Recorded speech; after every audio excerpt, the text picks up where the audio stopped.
Bible के प्रसिद्ध कहानियों में से एक कहानी है आयर का विश्वास, जो यीशु मसीह के चमत्कार और एक पिता के अटूट विश्वास को दर्शाती है। यह कहानी हमें सिखाती है कि निराशा के गहरे क्षणों में भी विश्वास आशा और चमत्कार ला सकता है। कहानी सुनकर प्रभु में आपका विश्वास बढ़ेगा। सबको जय मसीह की। मेरे प्रियो, यरूशलेम के पास के एक गांव में आयर नामक एक व्यक्ति रहता था। वह आराधनालय का एक प्रमुख अधिकारी था और लोगों के बीच काफी सम्मानित था। उसका जीवन सुख शांति से चल रहा था, लेकिन एक दिन उसके जीवन में एक भयंकर तूफान आया। उसकी 12 साल की इकलौती बेटी बहुत बीमार पड़ गई। सभी वैद्य और हकीम हार मान चुके थे। आयर का हृदय डैक और निराशा से भर गया था। उसे लगा कि अब कोई उम्मीद नहीं बची है। उसने सुना था कि नासरत का यीशु मसीह चमत्कार कर रहा है और बीमारों को चंगा कर रहा है। यीशु की ख्याति दूर दूर तक फैल चुकी थी।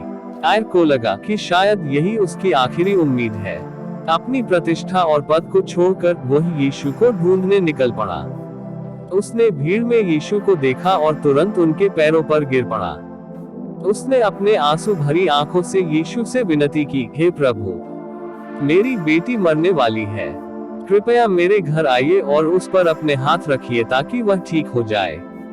यीशु ने उसकी विनती सुनी और उसके साथ चलने को तैयार हो गए। रास्ते में बहुत बड़ी भीड़ उनके साथ चल रही थी। तभी एक ऐसी घटना हुई जिसने कहानी को एक नया मोड़ दे दिया।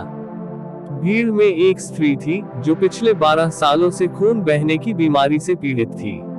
उसने भी बहुत इलाज करवाया था, लेकिन कोई फायदा नहीं हुआ था। उसने सोचा कि अगर वह यीशु के वस्त्र को छू ले तो वह ठीक हो जाएगी। जैसे ही उसने यीशु के वस्त्र को छुआ, उसकी बीमारी तुरंत ठीक हो गई। यीशु को तुरंत पता चल गया कि किसी ने उनके सामर्थ्य को छुआ है। उन्होंने रुककर पूछा, मुझे किसने छुआ? शिष्यों ने कहा, प्रभु, इतनी भीड़ में भला कौन आपको छू रहा है? कैसे पता चलेगा? लेकिन यीशु जानते थे। उन्होंने चारों ओर देखा और उस स्त्री ने डरते हुए यीशु के सामने आकर सारी बात बता दी। यीशु ने उससे कहा, पुत्री, तुम्हारे विश्वास ने तुम्हें चंगा किया है।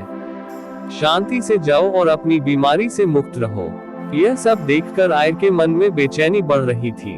उसे लग रहा था कि हर पल देर हो रही है और उसकी बेटी का जीवन खतरे में है। तभी उसके घर से एक सेवक आकर उसे एक बुरी खबर दी। उसने कहा, आपकी बेटी मर चुकी है। अब गुरु को और परेशान मत कीजिए। आयर का दिल टूट गया। निराशा ने उसे पूरी तरह से घेर लिया। लेकिन यीशु ने आयर की आंखों में देखा और उसके मन के दर्द को समझ लिया। उन्होंने आयर से कहा, डरो मत, केवल विश्वास करो। यह वाक्य आयर के लिए एक नई आशा लेकर आया। उसने यीशु के शब्दों पर भरोसा किया। वे दोनों आयर के घर पहुंचे। वहां लोग रो रहे थे और शोक मना रहे थे। यीशु ने लोगों को बाहर जाने को कहा और आयर, उसकी पत्नी और अपने 3 शिष्यों पतरस, याकूब और यूहन्ना के साथ कमरे में चले गए जहां लड़की का शव रखा था। यीशु ने लड़की का हाथ पकड़ा और उससे कहा, तलीता कूमी, जिसका अर्थ है, हे लड़की, मैं तुझसे कहता हूँ, उठ। और एक चमत्कार हुआ। वह लड़की तुरंत उठकर चलने लगी। उसके माता पिता खुशी से झूम उठे। यीशु ने उन्हें आदेश दिया कि वे किसी को इस बारे में न बताएं और उसे कुछ खाने को दें। मित्रों, यह कहानी हमें सिखाती है कि विश्वास एक छोटी सी लौ की तरह है, जो गहरी निराशा के अंधेरे में भी रास्ता दिखा सकती है। आयर ने अपनी बेटी के मर जाने की खबर सुनने के बाद भी यीशु के शब्दों पर विश्वास किया। उसके इसी अटूट विश्वास ने असंभव को संभव बना दिया। क्या आप आयर की तरह विश्वास करते हैं, तो निश्चय ही आपके जीवन में भी चमत्कार होगा। कहानी सुनने के लिए आपका बहुत बहुत धन्यवाद। God bless you all.